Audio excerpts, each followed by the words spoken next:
What's going on YouTube? Caesar Media here. I hope every one of you had a good start to the year 2015. I sure did. Today I'm filming another vlog out of my daily because it was snowing earlier, and as you know, I don't drive the Evo in snow. I want to talk a little bit about Evo modification regrets, but before I get into that, I want to thank everyone for watching my JDM Leaf explanation video. It has about 50,000 views already, and it just literally blew up out of nowhere. It was featured on Cars Rattle, and thanks everyone for sharing my video and sharing the knowledge. Now the parts I'm going to be talking about in this vlog is going to be from Evo owner's perspective, but it also relates to any other tuner car out there, especially if you own a 4-cylinder turbo car. One of the most common regrets I hear is people installing cheap springs on stock suspension systems. So I'm talking about installing those super hard Tang S-Tex on your OEM struts.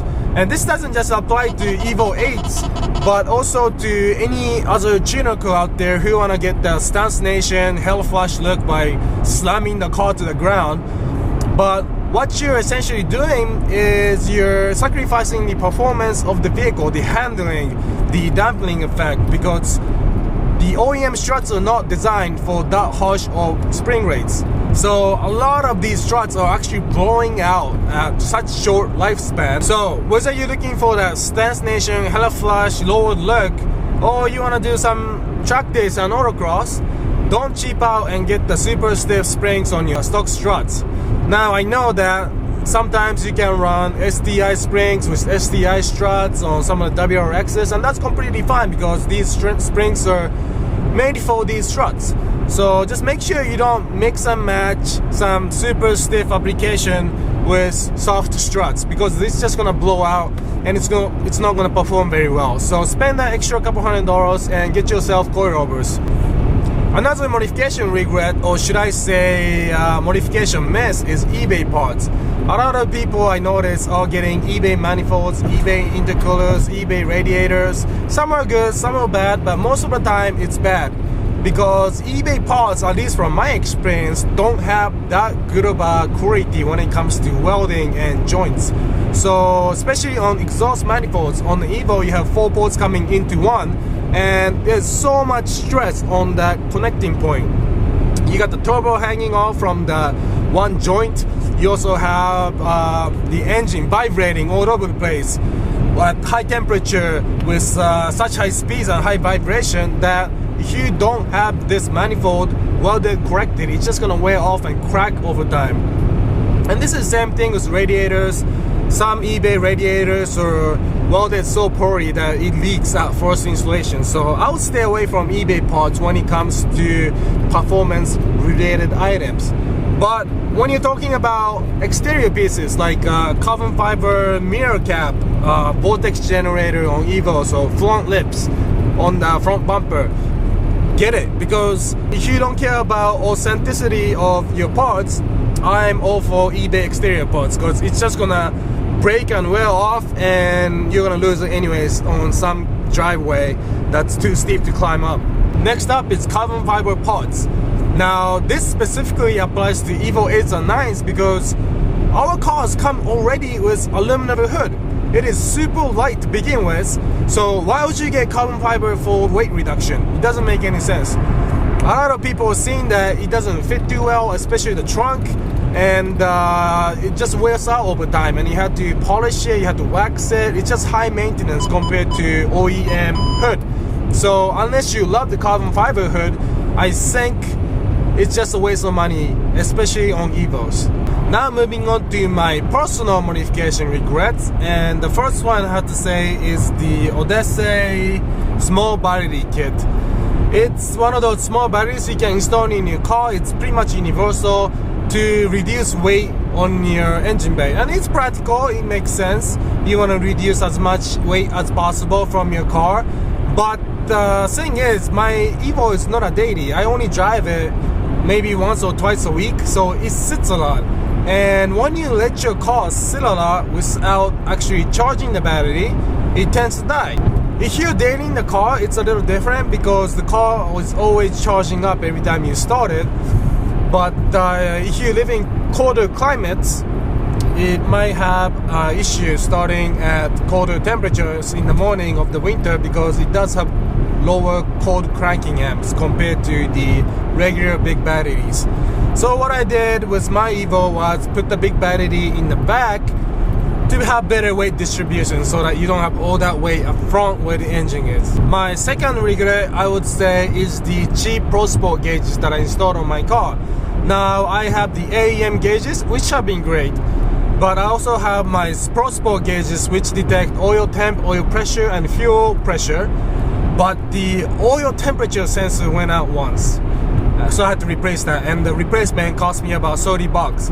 And the oil pressure sensor went out twice on me. It's just a pain when you see your gauge just not going anywhere. When it's stuck at zero, you're like, oh, is my oil leaking? Why is there no pressure? Why is my car not warming up? So it makes you worried, and you have to go in there and replace the sensor again. So I'm not telling you guys to get the Defi super expensive $1,500 gauges, but buy something that's more reliable than Pro Sport gauges. I love my AEM, it's been reliable, no issues so far. So if I were you, I'd do a little more research before purchasing gauges.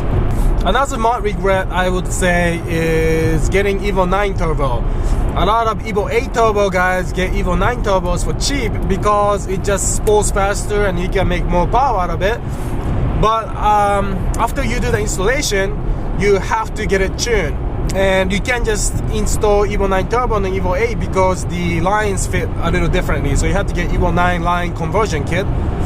So I spent, a couple $100 on the turbo, a couple $100 on the tune, only to realize that I'm not satisfied with 400 horsepower.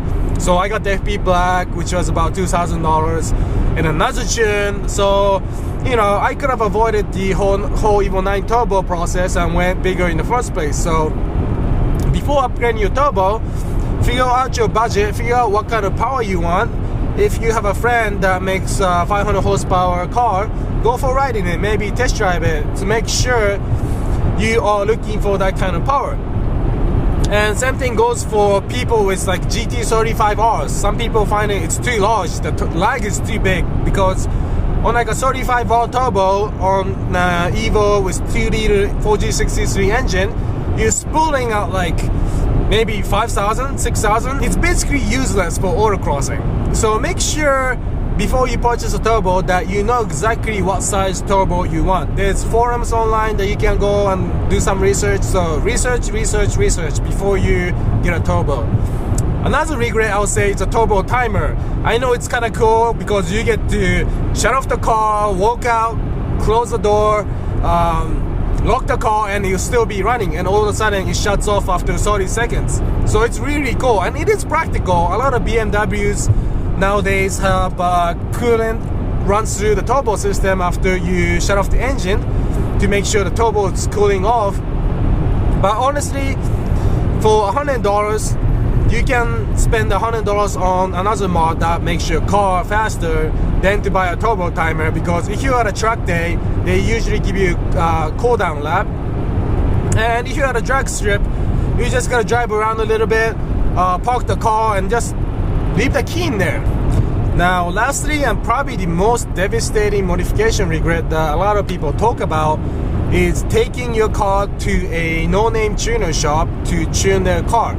I hear horrible stories about people taking their Evos or any car, really, any kind of tuner car, to a shop, and the shop blows it up because they don't know what they're doing in terms of tuning the car, and the shop blames the owner for it because the owner didn't know how to install the part professionally. So before getting your car tuned, make sure that the shop knows what they're doing. If it's no-name shop, ask around in your local community whether they know what they're doing or not. Because there's nothing worse than getting your car tuned to save $50 or $100 only to have your motor blow up.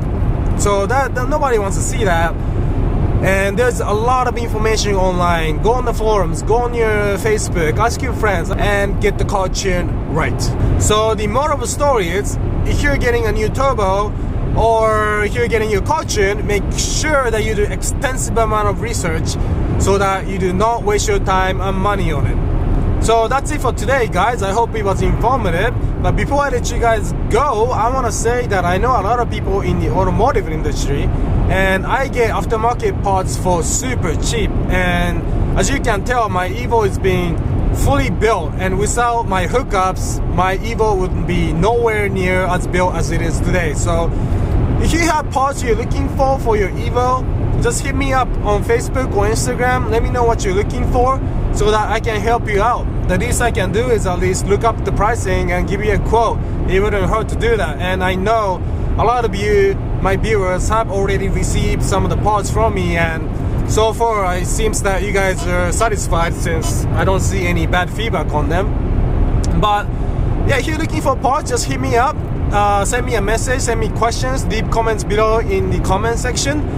I hope this video was informative. It was just my opinion on parts that didn't really do any good for me, or parts that my friends didn't exactly enjoy installing on their cars. And this might not apply to you because everybody is building their car for different purposes. Maybe you're going for stance nation, Teraflash, look, you might have different vision than I do, but I figured I'll share my knowledge for past experience.